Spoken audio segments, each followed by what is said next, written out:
تو بالکل صحیح تو ایسا لگتا ہے کہ آج بھی امام حسین ہوتے تو اپنی کربلا میں شاید اکیلے ہی ہوتے.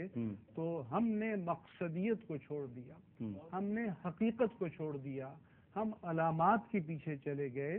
بہت اچھی بات ہے, عقیدت کا اظہار اچھی بات ہے, محبت کا اظہار اچھی بات ہے, لیکن جو اصل بات ہے جو کہ مقصد حسینی تھا, جو مقصد نظام کو تبدیل اسوا تھا, جو قدوہ تھا, جو رول ماڈل تھا, جو نمونہ تھا, جن کے لیے انہوں نے ساری اپنی متاع حیات و کائنات کو سب کچھ قربان اللہ کی بارگاہ میں قربان کر دیا. ایک مرتبہ ہم عراق گئے تو وہاں پر ہمیں کربلا معلی بھی لے جایا گیا. اس زمانے میں زیارت کی جب صدام کی حکومت تھی, انہوں نے کہا جی رئیس صدام نے 10 ٹن سونا اس مقبرے پر لگا دیا ہے اور مزید بھی لگا رہے ہیں, اور ہمیں کوفہ بھی لے گئے. تو میں نے جو وہاں پر کلیدار تھے, جیسے ہمارے اوقاف کے ایڈمنسٹریٹر یا مینیجر ہوتے ہیں, تو میں نے کہا کہ کیا امام حسین نے اس 10 یا 20 ٹن سونے کے لیے قربانی؟ اللہ اکبر, اللہ. تو امام حسین کی قربانی کے مقاصد اس پر بھی کوئی توجہ دے رہا ہے. تو اس کی یہی وجہ ہے کہ ہمارے ہاں تبدیلی نہیں آ رہی اور خیر غالب نہیں ہو رہا, اور اپنے وقت کی یزیدی قدروں کے ساتھ چل کر ہم نے حسینیت کی یاد منانے کا ایک اپنا شعار ہم نے, جبکہ ہمیں یزید کے خلاف کھڑا ہونا ہے. بالکل ٹھیک ہے. ایک اور کالر ہمارے ساتھ موجود ہیں. السلام علیکم. السلام علیکم. وعلیکم السلام. میں عائشہ بات کر رہی ہوں فرام کیلیفورنیا. جی فرمائیے عائشہ. I know it's kind of awkward کیونکہ میں اس شو کے لیے off topic بات کر رہی ہوں, but I really wanted to tell you that I really enjoyed your lectures and your programs, and when you came to California for the fundraising, we really enjoyed your programs, and your program has been very encouraging. So stay blessed. MashaAllah ta'ala, Allah ta'ala bless you. I really love your shows. I really love your voice. I seriously love you. Thank you so much. Thanks a lot. Thanks a lot. بہت شکریہ. California سے ایک collar ہمارے ساتھ ہیں. السلام علیکم. وعلیکم السلام. جی فرمائیے. جی عامر بھائی کیا حال ہے؟ ٹھیک ہے آپ کے؟ الحمدللہ. عامر بھائی آپ کی ٹرانسمیشن کا تو کوئی جواب نہیں, ماشاءاللہ بہت اچھی, اور مفتی صاحب اور ڈاکٹر فضل احمد صاحب بہت اچھے مہمان, آپ کے اسکالر بہت اچھے طریقے سے ہمیں بتاتے ہیں. اور مفتی صاحب ابھی جو مقصد کی بات کر رہے تھے, تو آپ کی ٹرانسمیشن بھی بہت بامقصد ہے اس وقت. اور دوسرا یہ سوال پوچھنا تھا عامر بھائی کہ حضرت علی کے معجزات کے حوالے سے کچھ مفتی صاحب اور ڈاکٹر صاحب ہمیں بتائیں. اور یہ بھی سنا ہے کہ حضرت علی کا ایک معجزہ یہ بھی تھا کہ آپ گھوڑے کی ایک رکاب میں پاؤں رکھتے تھے تو دوسری رکاب میں پاؤں رکھنے تک آپ قرآن پاک کی تلاوت فرماتے تھے. کچھ اس کے بارے میں بھی ہمیں بتائیں, کیونکہ تعریف تو اللہ تعالیٰ کی اور اس کے رسول کی اور اہل بیت کی کوئی کر ہی نہیں سکتا. نہ کوئی ایسی لغت ہے, نہ کوئی ایسی زبان ہے, نہ کوئی ایسی کتاب ہے جس میں ان کی تعریف کی جا سکی ہو.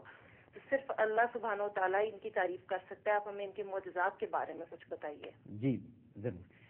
ڈاکٹر صاحب, مفتی صاحب نے فرمایا کہ جو مقصد حسینی تھا رضی اللہ تعالیٰ, وہ ہم نے کہیں طاق پر رکھ دیا ہے. کہتے ہیں نا کہ جی طاق پر جزدان میں لپٹی دعائیں رہ گئیں اور چل دیے بیٹے سفر پہ گھر میں مائیں رہ گئیں. تو یہ جو ہم نے جزدان میں لپیٹ کر ہر چیز رکھ دی ہے, یہی معاملہ ہم نے قرآن پاک کے ساتھ. تو اس پر آپ کچھ گفتگو فرمائیے. کہ بسم اللہ الرحمن الرحیم. ایسا سوچنے کا لمحہ یہ ہے, نہیں لمحہ فکریہ یہ ہے, عقیدت, محبت, عشق یہ کمال کو پہنچ بھی جائے, جب تک روح عقیدت جذب نہ کر لیں, جس کا نام عمل ہے, اتباع ہے, اس وقت تک اس عقیدت کا شجر ثمربار نہیں ہو سکتا. آپ یہاں اس واقعے کو لے لیجئے. آپ یہ دیکھیے, تھوڑی دیر کے لیے میں عہد رسالت میں لے جاتا ہوں.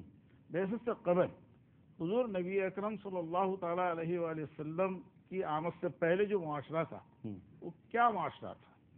وہاں ظلم, بربریت, سفاکیت, بت پرستی, شراب نوشی, بدکاری, قتل, غارت گری, جہل کا چھایا جانا, آدمیت سسک رہی تھی, انسانیت دم توڑ رہی تھی. وہ سارے فواحشات و منکرات کا عروج تھا.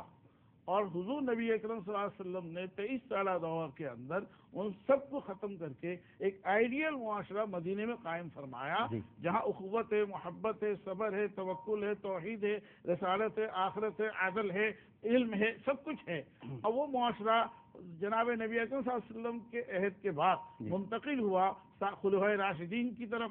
خلفائے راشدین نے اس کو سنوارا، اس شجرے معاشرے کو، پھر تابعین، طب تابعین، یہاں تک کہ وہ لمحہ آتا ہے تاریخ کے اندر جس کو ہم یزید کہتے ہیں، اس نے اس معاشرے کو یکلک تبدیل کر کے جناب نبی اکرم صلی اللہ علیہ وسلم کے قائم کیا ہوا معاشرہ جو حلال اور حرام پر مبنی ہے، جنہیں حلال کو حلال کیا گیا، حرام کو حرام کیا گیا، اس معاشرے کو تبدیل کرنا چاہا۔ پھر ایک مرتبہ پھر اس نے زمانہ جاہلیت کے معاشرے کو اٹھ کر لانے کی کوشش کی، جہاں صاف صاف یہ آواز سنائی دے رہی ہے کہ آج جو حرام ہے وہ حلال کیا جائے گا، جو حرام کی ہوئی چیزیں ہیں اس کو حلال کیا جائے گا، یہاں تک کہ محرمات سے نکاح تک کو جائز قرار دیا جا رہا ہے، مدینے کی حرمت کو پامال کیا جا رہا ہے، مکہ مکرمہ کی حرمت کو پامال کیا جا رہا ہے۔ تو ایک ایسے عالم میں ایک ہر مسلمان کی یہ ذمہ داری تھی، الا کلکم رائن وکلکم مسئول عن رعیتہ، ہر شخص کی ذمہ داری ہے، من رأى منکم منکرا فلیغیرہ بیدہ،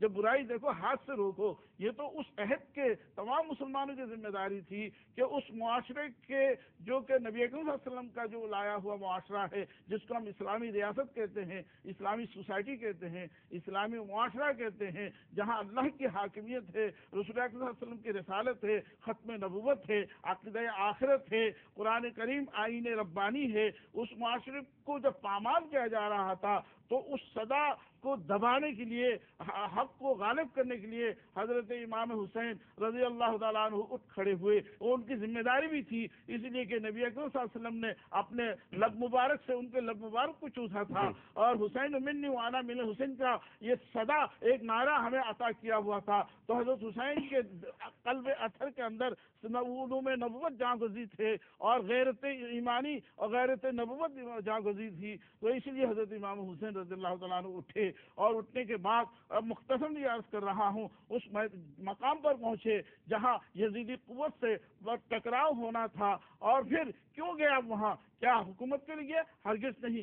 اقتدار کے لیے؟ ہرگز نہیں، بلکہ نظام محمدی اور نظام الہی کی بقا کے لیے، استحکام کے لیے، تنفیذ کے لیے آپ وہاں تشریف لے گئے، اور اپنے ایک چھوٹا سا خاندان ایک ایک کو اللہ جعفری کے حوالے، ان اللہ اشترى من المؤمنین انفسهم واموالهم بان لهم الجنہ، اللہ نے تو مسلمان کی جان و مال سب کچھ خرید لیا ہے جنت کے بدلے میں۔ تو آج احیاء دین کے لیے، بقائے دین کے لیے، استحکام دین کے لیے، تنفیذ دین کے لیے، اور حکومت الہیہ کے قیام و احیاء اور بقا کے لیے آپ وہاں تشریف لے گئے۔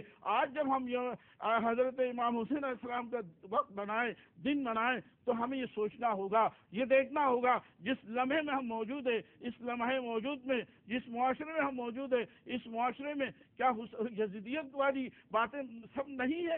کیا شراب نوشی نہیں ہو رہی ہے؟ آج زنا بدکاری نہیں ہو رہی ہے؟ آج قتل بربری، رمضان جیسے مقدس مہینے میں ہم نے دیکھا کراچی جیسے شہر میں خون کی ندیاں بہی گئی، اور ناحق خون انسان بہایا گیا، اور آج کیا عدل موجود ہے؟ کیا ہمارے یہاں وہ سہولتیں، وہ حقوق العباد مل رہا ہے؟ کیا آج ہماری قومی دولت پر امین بیٹھے ہوئے ہیں؟ کیا امانت کا آج راج ہے؟ کیا آج ختم نبوت کے محافظین موجود ہے؟ آج ختم نبوت جیسے عقیدے کو پامال کرنے کی کوشش کی جا رہی ہے، ناموس رسالت صلی اللہ علیہ وسلم کو پامال کرنے کی کوشش کی جا رہی ہے، تو کیا حضرت حسین کیوں کھڑے ہوئے تھے؟ ان برائیوں کا قلاقبہ کرنے کے لیے، شراب کو بند کرنے کے لیے، زنا کو بند کرنے کے لیے، قتل کو بند کرنے کے لیے، اللہ کے حرام کی ہوئی چیزوں کو، حدود اللہ کو قائم کرنے کے لیے وہاں تشریف لے گئے تھے۔ تو آج ہماری ذمہ داری ہے، حسینیت یہ پکار رہی ہے کہ میری محبت رکھنے والوں، میری عقیدت رکھنے والوں، اٹھو جاگو۔ صرف جلوس نکالنے سے یہ بات، عقیدت کا اظہار تو ہو سکتا ہے، عمل کا اظہار نہیں ہو سکتا۔ جیسے مفتی صاحب نے بہت خوب بات کی، اتنی بڑی مین پاور، افرادی قوت اگر صرف قتل و بربریت کے خلاف اٹھ کھڑے ہو جائے اور تو امن قائم ہو سکتا ہے۔ تو یہ لہٰذا ضروری ہے، ہر ایک کو سوچنا ہوگا کہ ہم سب کو آج حسینیت کی شہادت پکار رہی ہے، اٹھو، جس مقصد کے لیے میں نے شہادت دی ہے تم بھی شہید بن جاؤ۔ بالکل صحیح۔ میں تو یہ سوچتا ہوں کہ جو ماشاءاللہ تسلسل آپ کی گفتگو میں ہے، اگر یہ پوری امت میں ہو جائے تو جیسے ہم آپ کی بات نہیں کاٹ سکتے تو امت کو بھی کوئی نہیں کاٹ سکتا۔ اگر یہ تسلسل پیدا ہو جائے. ماشاء اللہ ماشاء اللہ.